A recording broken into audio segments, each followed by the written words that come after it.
Josh Brigette here with JTV Sports and at Chelsea State Bank Media Day. Coach Jeremy Killinger from Stockbridge Panthers in his 23rd season at the helm of the Panthers. And Coach, tough season last year, but a lot of optimism with the players that you have coming back. Can you talk about your off-season, summer workouts, how that's been going for your team? Yeah, I think they've done a really nice job. We've had a bunch of guys turn out, especially when school gets out. We pick our numbers up a lot. We've got a bunch of multiple sport athletes, so in school it gets a little rough. But we've had great numbers in the out-of-season workouts. Weight room, you could always get a little bit more, but our 7-on-7 activities have been great. We've had a lot of turnout for things like that. We ran a couple optionals with the MHSA's 15-day limit, so we've had some kids turn out, did some fun things. So really optimistic about our kids and where we're headed. On the offensive side of the ball, you are going to have a new quarterback, but you've got a lot of weapons around who you had on this team last year. Can you speak your expectations for your offense this year? I think we'll be good. I mean, it all comes down to the offensive line, like it always does. But in terms of that, we have some really key guys that are back. We're going to return two of our starters up there, big parts of our team. Skill-wise, I think we're great, as good as we've been in a long time. The quarterback thing is new, but Zach's brother Jalen's been my starter for the last 2 years. Zach's been around the game a long, long time. Really high IQ kid. I've got a lot of trust in our skill guys. We'll be a little faster probably than what we've been, just overall in the past, which I think will also help us because speed is just one of those things you just don't coach. On the defensive side of the ball, you are anchored by a defensive backfield that comes back with a lot of experience, ball hawks from last year. What are your expectations from a defensive standpoint?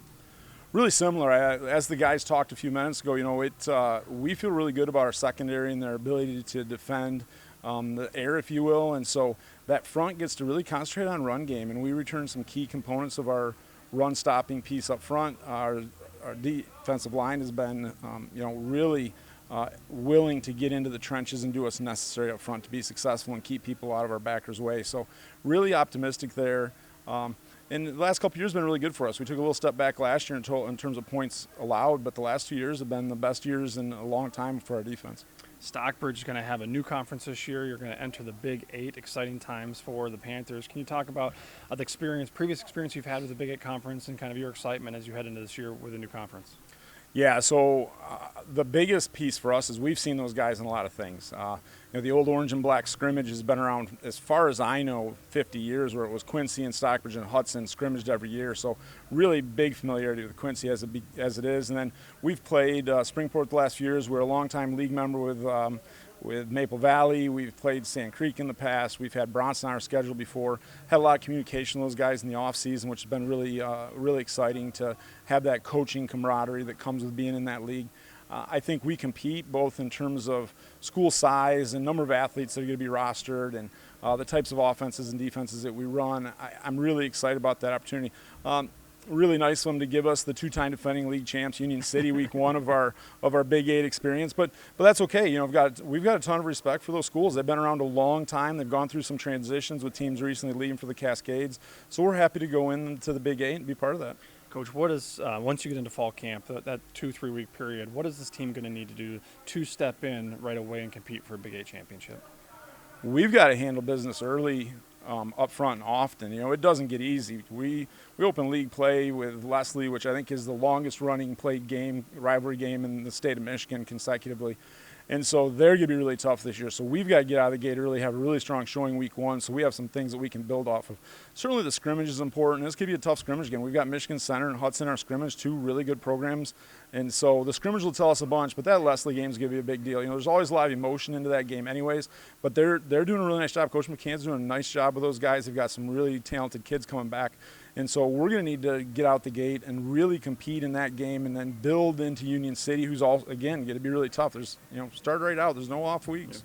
Yeah, so Leslie, a huge rivalry game for your school. Haven't won that game in 5 years. We heard from the players. That's an important game that you guys want to get the W and bring that back.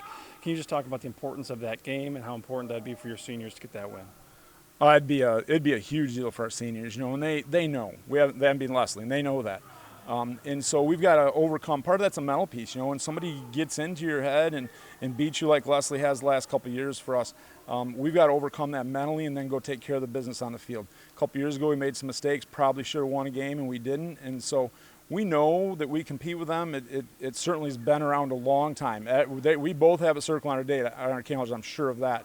But again, lots of great respect for each program. I think that mutually between the two of us, we know a lot of those kids. They know our kids, and I'm not sure they hang out together, but we certainly know each other. And so, no, it's a big deal. Now we're looking forward to it as always. Coach, let's step away from the football field, give everybody a chance to get to know you a little bit. Outside of football, what's been the most memorable thing you've done this summer? So I'm really blessed to have an opportunity. We go up north as a family over that dead period week, and I go fish and hang out for a week up north in Lewiston, and we just really enjoy that time together. I think I read 1,200 pages while I was there in the 10 days we were up there, which is a big deal for me. I'm busy with other things outside of football, and so to be able to step away, especially have the family there, and to go on a boat with my kid and go fish by myself. I mean, that's fun. I love fishing with my kids, but there's also something to be said being the first on the water in the morning and by yourself, and so that's really good. And then recently, this last weekend, really, really cool thing. My son is going to be an 8th grader, and he has really developed a love for sports card collecting, and so I took my first trip with my son to the National Sports Card Convention in Cleveland this last weekend, and we had an absolute blast. And my eyes were open to some crazy things, like the $3.2 million ask for a 1984 Jordan Star card, which is his supposed real rookie card. Crazy stuff. You look at these cards at $500,000 for a piece of cardboard. I don't understand it, but my kid loves it. What's his favorite card? Believe right now, his favorite card, he actually got it down there. He picked up a Caitlin Clark 1/1 at the show, and that was his deal. He dealed off some downtown cards. Joe Burrow downtown was his biggest sell, his biggest make while we were there, and he picked up a Caitlin Clark 1/1, and he really believes she's the next thing. This is going into his PC, as he says it. We'll lock that thing up in the safe and see what she does. I love that. Coach Jeremy Killinger with Stockbridge Panthers, excited for another great year. They're going to take on the Big 8 Conference and look to be a contender in the conference this year. Coach, best of luck. Absolutely. Thanks, guys. Appreciate it.